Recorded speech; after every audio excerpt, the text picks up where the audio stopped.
Hello friends and welcome. You are with Deepak Khemani and we are in this 2 minutes money and personal finance show.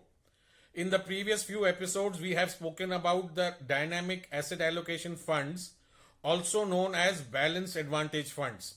Here, the equity and debt allocation keeps on changing depending upon a model adopted by AMCs. They have different types: price earning, price to book. Some people are following momentum, some people are following technical analysis, and some are following a combination of all of these. However, this episode is about asset allocator funds. There is a separate category of asset allocator funds where, again, this exactly the same thing is done: asset allocation between different assets, moving in and around depending upon levels.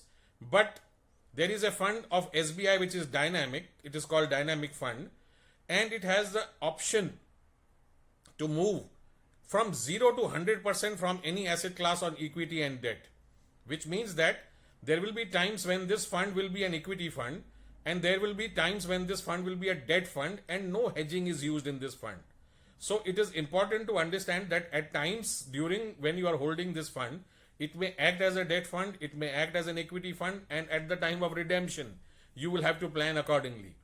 There is another fund from ICICI. It is called Asset Allocator Fund. It is a fund of fund.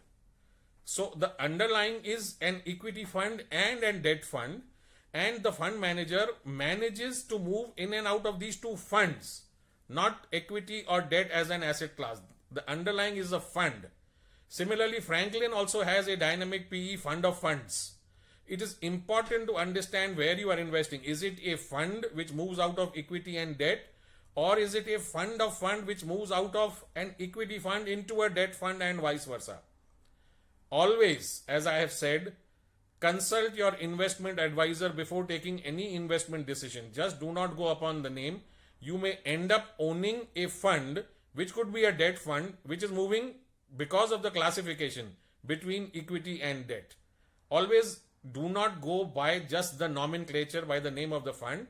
Understand what the fund does and plan accordingly. We will talk more about this and other things in the next episode. Stay tuned.